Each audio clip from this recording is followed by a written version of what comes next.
Hi there! Welcome to episode 10 of the WaveBack Music Podcast. Today's game is Mario Paint for the Super Nintendo Entertainment System. Enjoy!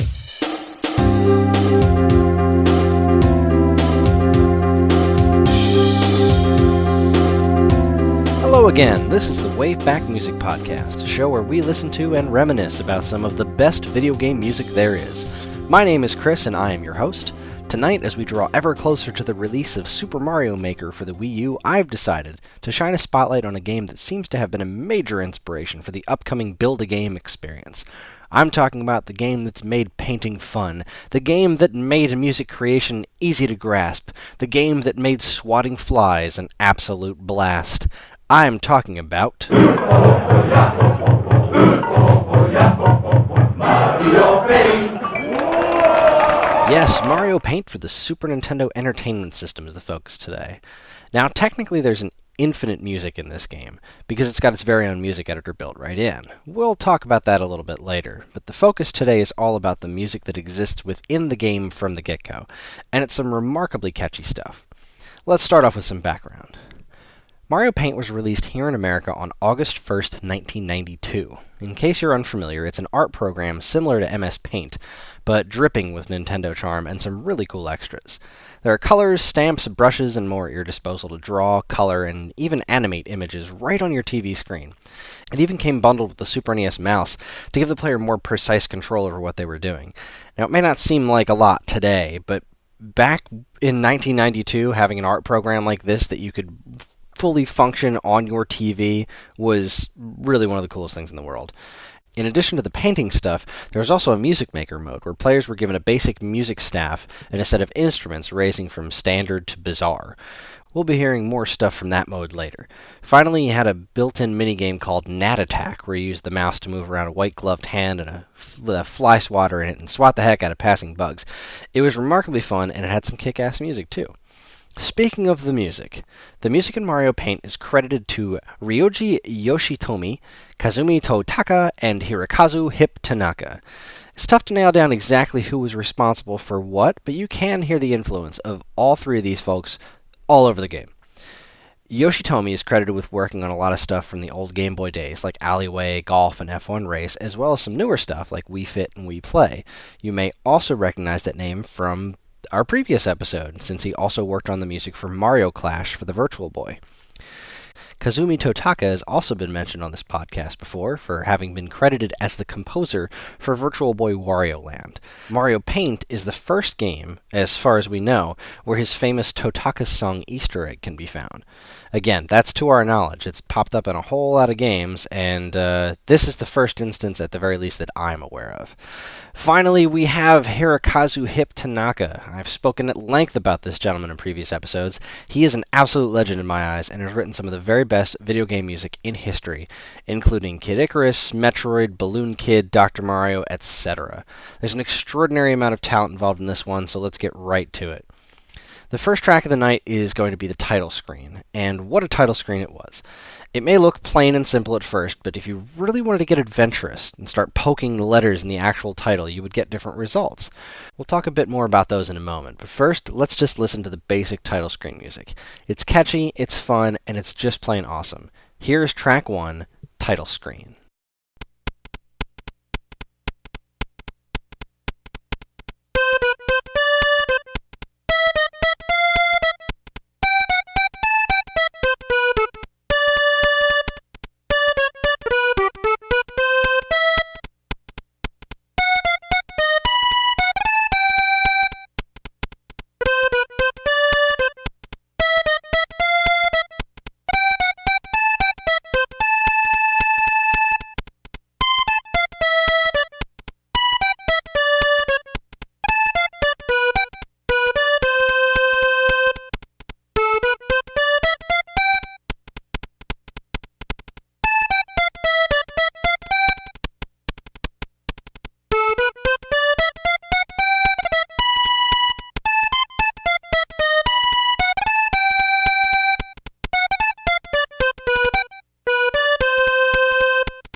That is just what a remarkably catchy little tune. Now, if I had to venture a guess, I would say that tune was probably done by Totaka, because he tends to like to do a lot of interesting and staccato types of things, and it's a very staccato type of song. Now, I alluded before about being able to poke the title screen and make it do different things. And you'll notice about halfway through that track that a bass line started coming in. And that's one of the neat little things that you can add to the music as you go. And I'm pretty sure that was when you clicked the M. So each letter in Mario Paint, each one that you would poke, a different thing would happen. It was pretty darn cool. Like, if you press I, the music gets all wiggly and shaky sounding. If you press P, it lets you paint all over the screen, and the background music changes to a modified version of another song we'll listen to later in the episode. The A brings Yoshi across the screen, and as he runs across, the little Yoshi drums that tend to happen whenever you jump on Yoshi, play along to the music. It's really, really cute, really, really clever, and a really nice little metagame to start the game off with if you were adventurous enough to start poking stuff. And yeah, I'm fairly certain it was the M, but definitely one of the letters you poked would cause that bass line to come in. You can like poke it and then unpoke it and change the bass line on and off, and it was very cute. The second track we're going to listen to is Totaka's song. And this is what would pop up if you pressed the letter O. Actually, there was a little bit of an animation first. You press the O in Mario, and it turns into a bomb. And as soon as the fuse goes down and the bomb blows up, all the letters fly over the screen and they reform, and the music is gone, replaced with this little number here, which is an interesting little tune. So here, we're just going to play it real quick. This is Totaka's song.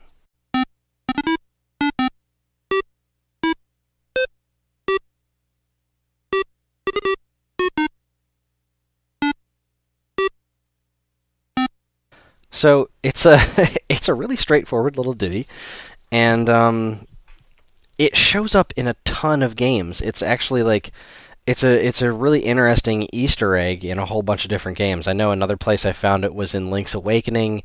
I don't even remember how you make it happen, but there's a way to make the menu file select screen play Totaka's song.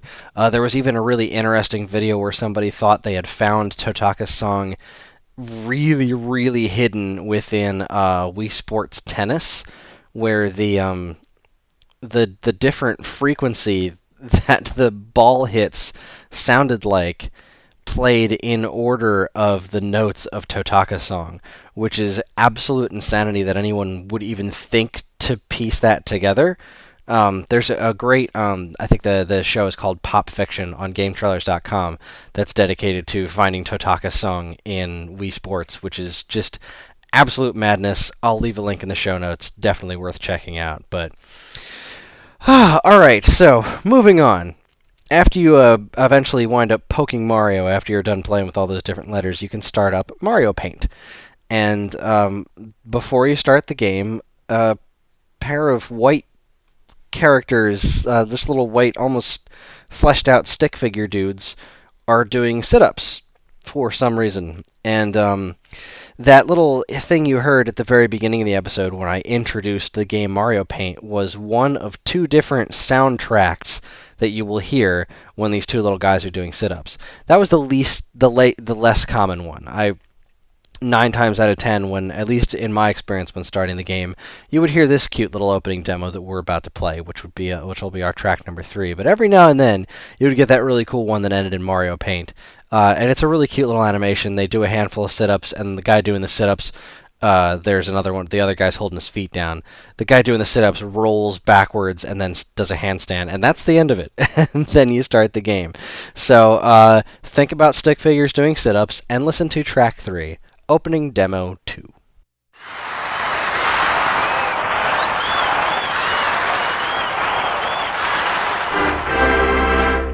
So yeah, it's hard to call it a song. There's actually only 2 notes in that one, but I don't know. It holds a nostalgic place in my heart because it was there every time you started up the game, and boy did I start up this game a lot. I love this game so much. I spent an unreasonable amount of time on it. And the song that I probably listened to the most would be our next track number 4, which is just called BGM 1. Once the game fires up, after the little dudes are done doing their sit-ups, the regular standard blank canvas paint screen starts, and the default music is BGM 1. And this song, if I had to venture a guess, sounds very much like something written by Hip Tanaka. It's just got that perfect catchy melody to it. It's the theme of Mario Paint. It's the thing that, if you, at least in my mind, when I think of Mario Paint and I think of music, I think of this track, because it's just the ubiquitous track for Mario Paint. And it was the background to most of the things that I did within the game, and a whole lot of time I spent there. So, without further ado, here is BGM 1 from Mario Paint.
Now, what's super cool about that track is it's got just the right amount of energy to it, because this is by no means an action game unless you're drawing an action scene of some sort. But it's a little bouncy, it's a little boppy, it's a little goofy.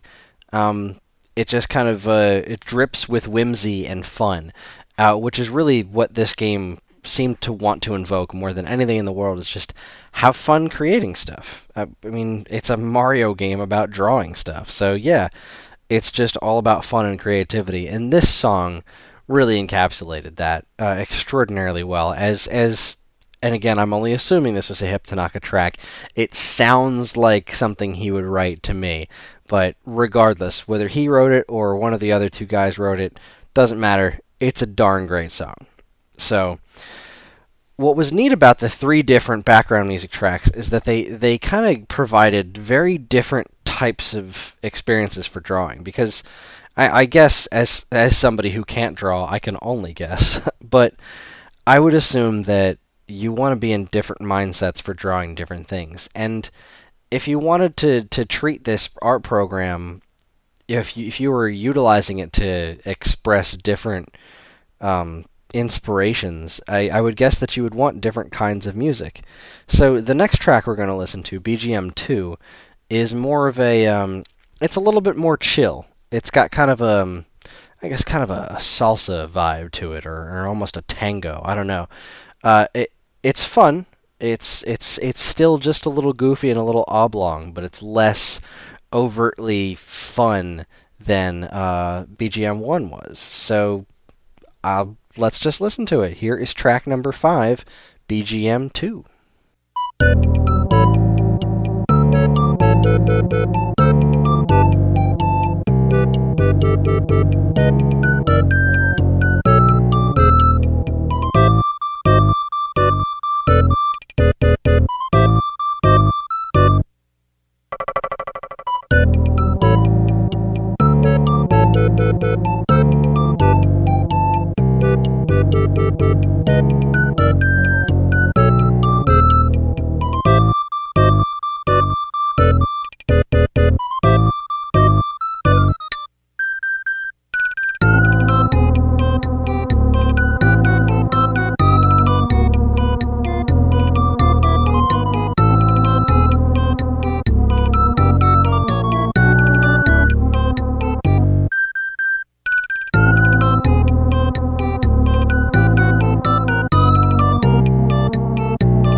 So this is kind of a longer track than BGM1, but you'll notice that it had that sort of little callback to it, right towards the, I guess getting close to around when it looped. It just had that one little callback to the main theme of BGM1, which is really cool to have that level of cohesion. So even though it is a different style and really invokes a very different kind of feeling than BGM1, it still has that sense of cohesion to it. So good on you, composing team of Mario Paint.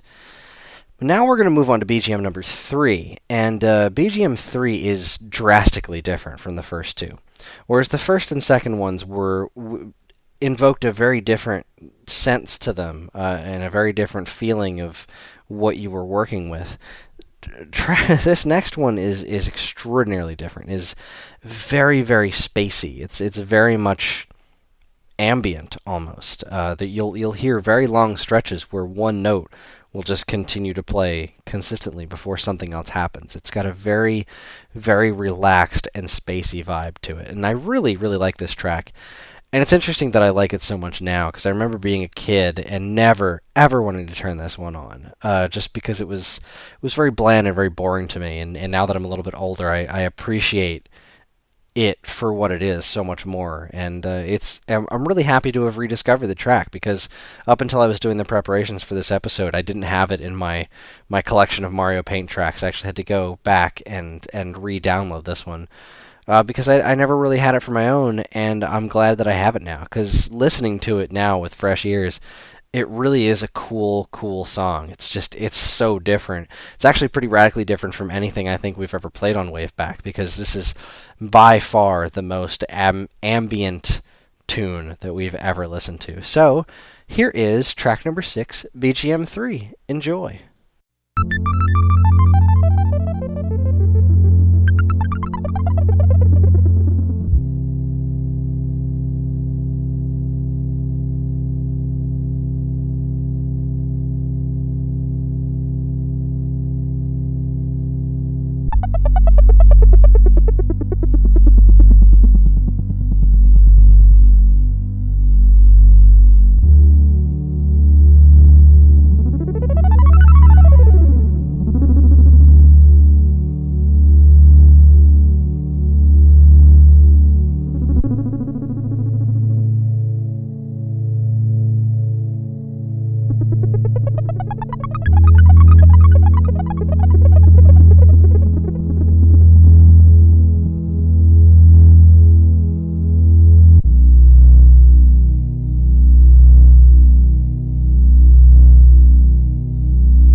Now, if I were a betting man, I would say, as somebody who has played Earthbound, there is no way that song wasn't written by Hirokazu Tanaka, because there's definitely a track or two in Earthbound that is remarkably similar to the overall feeling of that song right there. And we'll probably wind up doing an Earthbound episode somewhere in the future.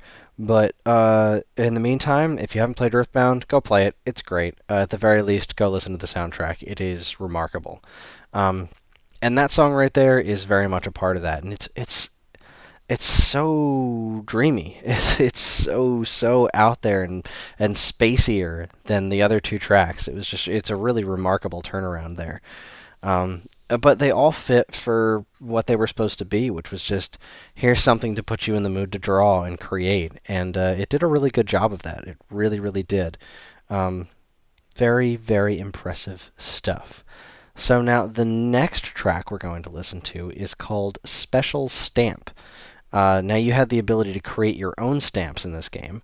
There were stamps that were prefabricated, and you could just like stamp little Mario heads or whatever, or drag them around and use a picture of a duck as like the tip of a marker, and then just make this weird string of duck. It was very strange, but very fun. And then you could make your own special stamps, and that was really neat. And you could save them. And this was the unique track that played while you were creating your special stamp. It's really robotic. It's very bizarre, but it's also pretty short. So here you go. Enjoy Special Stamp.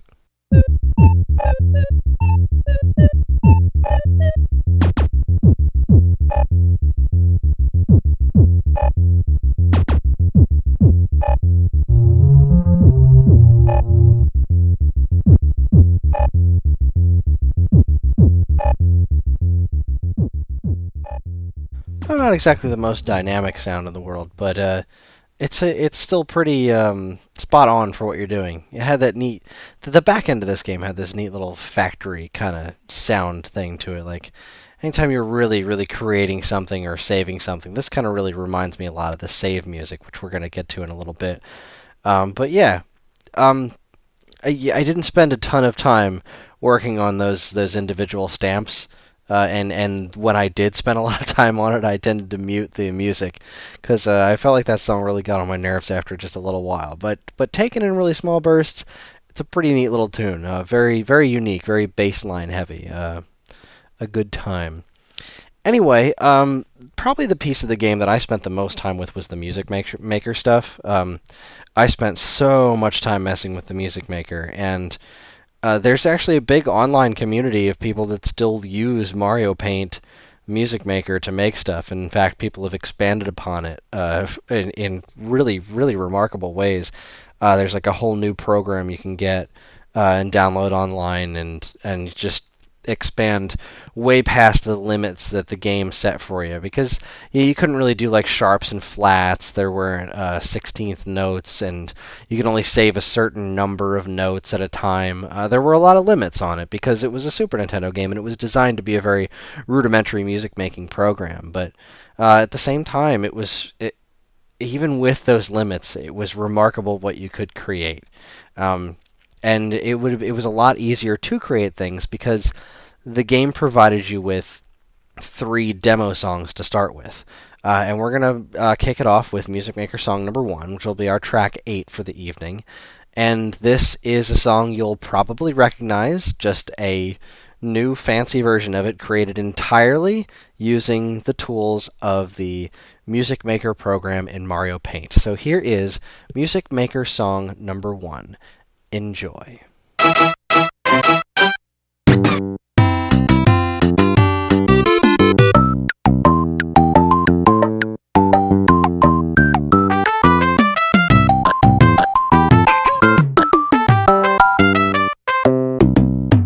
So as you listen to that one, you'll hear a couple of pig sounds and a really creepy baby noise. That baby noise has always made me uncomfortable. It's just, there's a strange, very flesh-colored face that represented that sound, and it's always just kind of rubbed me the wrong way. Just ugh. But there were a couple of very entertaining animal noises and things that you could do with those. Like there was a dog sound, a cat sound, and a pig sound, and they were just ridiculous. This whole program was just absolutely ridiculous.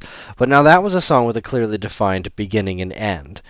Which obviously based off of Super Mario World's music with the Super Mario Brothers intro to it, play on some classic Koji Kondo music, and just a really neat way of showing off that you could do things like guitar chords with the guitar sound, which was an airplane, and the different kind of like drum effects that you could create, and the importance of using a bass line, which was represented by hearts. It's studying the way that was put together and how full it sounded, even though you could only do so many things at a time, it still managed to sound so full, was a great way of teaching you what the program was capable of. Now, this next song, we're going to skip over Music Maker song number 2 because it's Twinkle Twinkle Little Star, made entirely out of the star instrument, which sounds like a triangle or a twinkly thing or whatever. It's cute, but it's Twinkle Twinkle Little Star. I'm not playing it here. You know what the song sounds like. Feel free to YouTube the heck out of it. Maybe I'll put it in the show notes.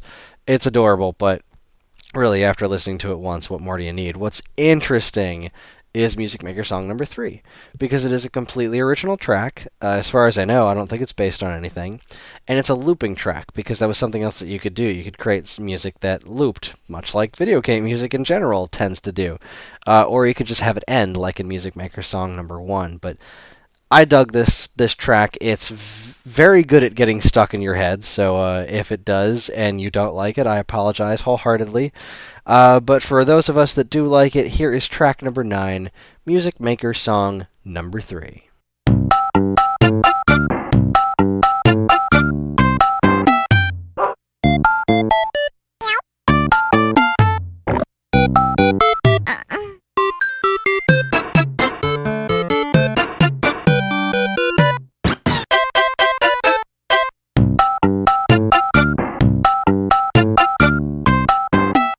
And that's a track that does a very good job of highlighting the animal sounds. It's just such a cute song, and it's it's a little repetitive, but it was there as a tool. It was there as this is what you can do. These are the kinds of sounds that you can create when you make all these things work in tandem. And they were totally malleable. You were free to edit and mess around with these songs all you wanted. It would just be, here's a coloring book of it's just a blank, not blank template, but here's a template. Now go nuts. Make them sound however you want to. Change notes, move things around, or just study what made these songs tick and then go from there. And it was great. I spent so much time creating music. It really, and it was this program that eventually moved me on to things like the Impulse Tracker and then being a musician in real life and all that. A lot of that inspiration came from Mario Paint. It was such a great tool to ignite my imagination in music creation and being able to manipulate notes in a way that was understandable to me, because it took a lot of the math out of it and just really boiled it down to a very basic, here is what you can do. And then once I had that skeletal structure, it was very easy for me to move on to different things, past Mario Paint in as far as music creation. So it was a great program. I really wish they would have made a proper new Mario Paint sometime in the last bunch of years. I mean, they did the Mario Artist series, which appears to be a direct follow-up to Mario Paint, but those were only on the 64DD, which never came out in America. So I've never experienced those, and it's a darn shame that that stuff didn't really hit worldwide, because there should have been a Mario Paint on the Wii. There should be a Mario Paint on the 3DS. There should be a Mario Paint on the Wii U, which, I mean, Mario Maker to an extent, it draws a lot of inspiration from it. As a matter of fact, the next track that we're going to listen to, which is track number 10, is in Super Mario Maker. This is the save robot. There was a giant robot that showed up on the screen every time you wanted to save something, and saving was a pretty complex process in Mario Paint. It took a lot longer than it did to save, like, say, your game in Chrono Trigger or even Super Mario World or something. It was a pretty long process to save and load. So they had this really cool-looking robot, which is also in Super Mario Maker, and when the robot was on the screen, it would play this really cool groove. Like this it's very bass heavy. It's again similar to the special stamp thing. It's very industrial sounding, but I think this is a much better track than that. It's really really good, and even though you would wind up listening to it for longer than you wanted to, because if you wanted to load your stuff, you really wanted it to be there, and watching it, load or save bit by bit was always kind of a hassle. But at least you had this really cool music to listen to and that really kick-ass robot to look at while you were doing it. So here is track number 10, Save Robot from Mario Paint.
Now, I haven't really listened to it very thoroughly, but I know this track is in Super Mario Maker, and I don't know how altered it is.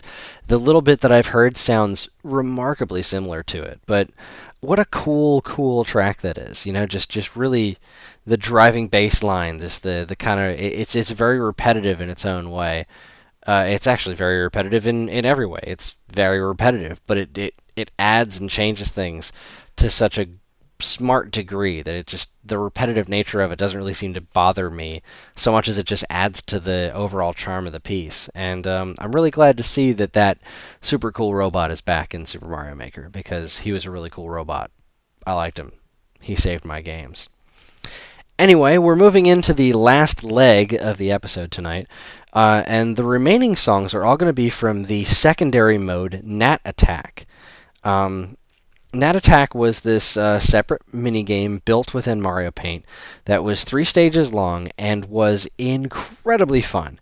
It was basically just like, target practice, except with a mouse. And you just move the mouse around, and every time you press the button on the mouse, the little hand, which is a little white gloved hand that had a face on the palm, which you would see when you got hit, is holding a fly swatter, and it would just smack whatever bugs were underneath the fly swatter. And it was up to you to just move your mouse around and swat as many bugs as you could. And there were lots of different kinds of bugs that would show up, and wasps that would shoot little stingers at you and stuff, bugs that would move in crazy patterns, bomb bugs, and every bug made a really weird little sound whenever you hit it, like not a sound that was related to what hitting a bug would be. Like, you would hit something like a bomb bug and it would go like pew, or you would hit a regular gnat and it goes rip. Like, just these really strange little noises.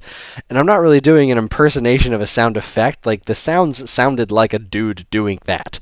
It was very bizarre and very fun. And I was really happy to see that this mode is making a sort of comeback in Super Mario Maker. I don't know the full extent of it.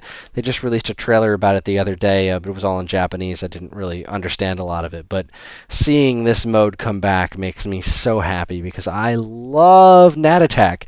I spent so much time just beating this game over and over and over again, because it was so much fun.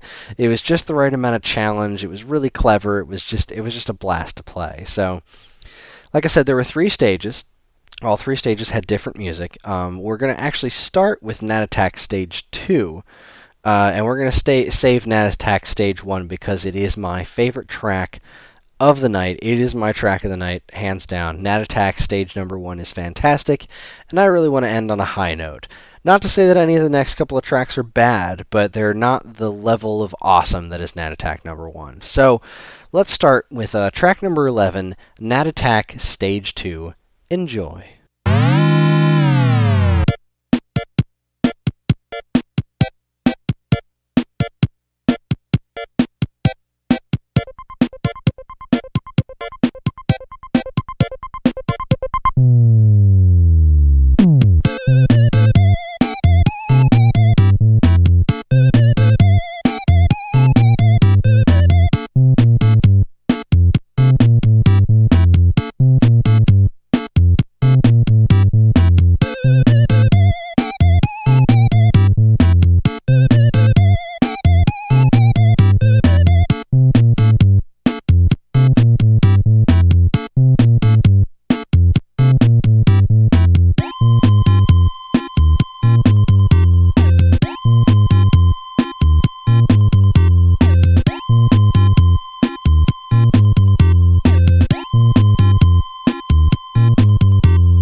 what a remarkably cool groove that song's got.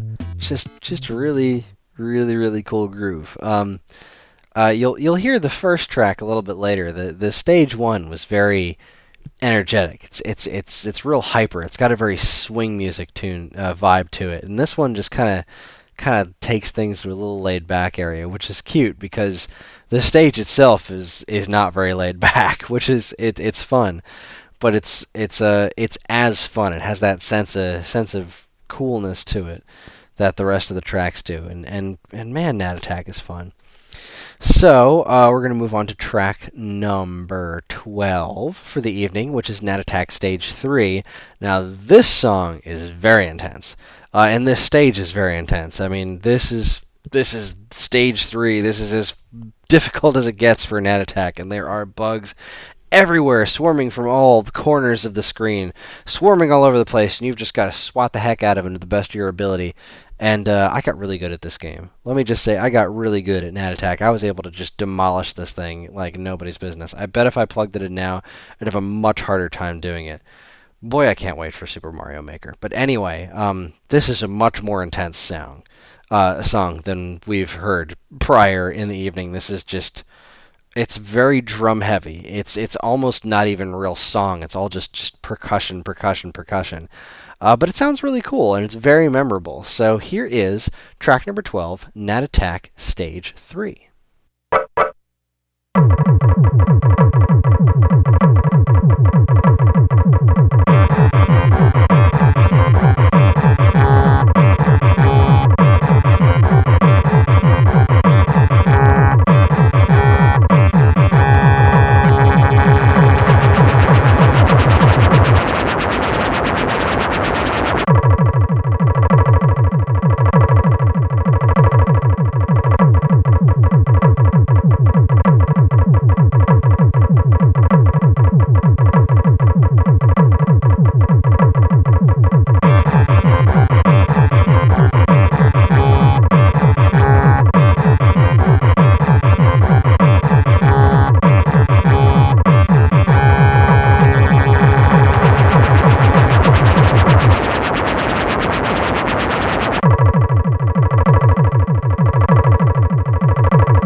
So yeah, there's that kind of trumpet/trombone part that comes in, and but really the driving force of this is all that percussion, all that just pounding percussion, and the way it all just kind of comes together to sound like a swarm.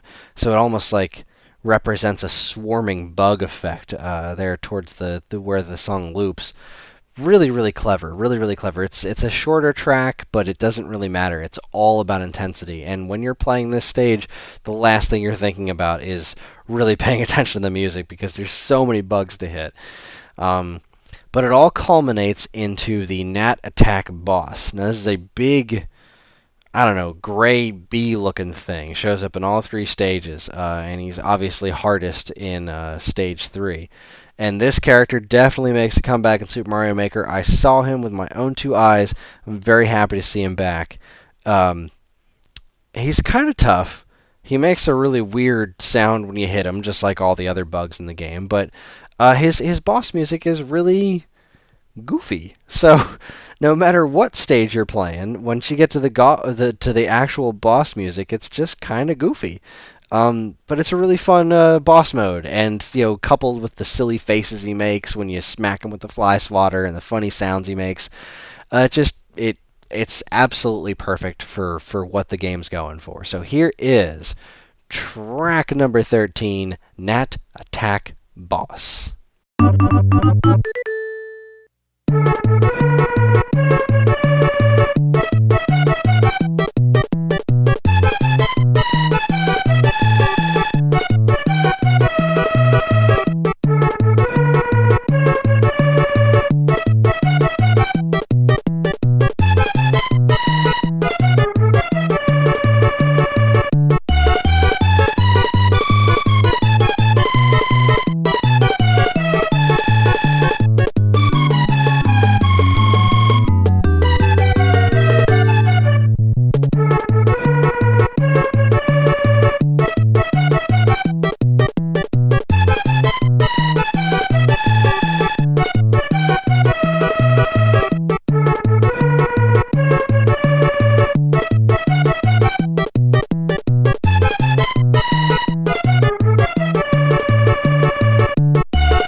go. That's the Nat Attack boss music from Mario Paint, and it's really fun.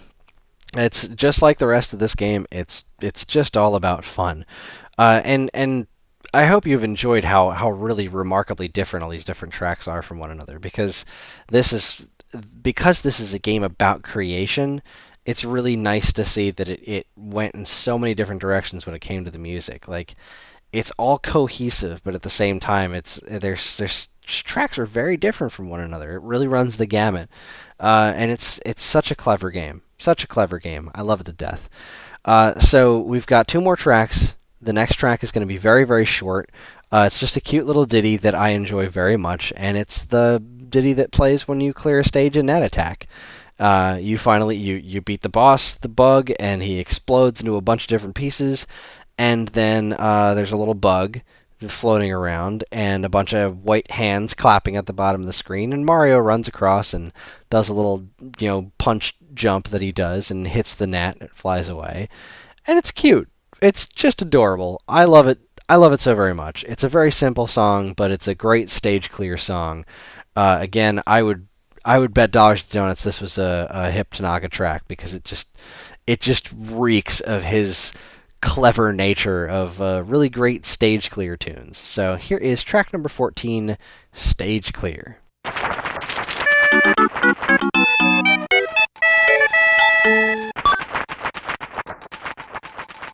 And yes, that is the sound of applause that you hear. All that your gloved hand friends, I guess, are happy that you busted all the bugs in the stage, and they're giving you a round of applause, and that's just adorable. So, time to move on to our last track, which is Nat Attack Stage 1. I love this song. It's just really super good. It's really super fun. It's got a very swing music vibe to it. It's just greatness, and which is why I saved it for our last song of the evening, because I always like going out on a high note, and this is, in my opinion, the highest note in the game. I'm not even going to really gush on about it too much. I'm just going to play the track. Here is track number 15, Nat Attack Stage 1.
And that right there was Nat Attack Stage 1.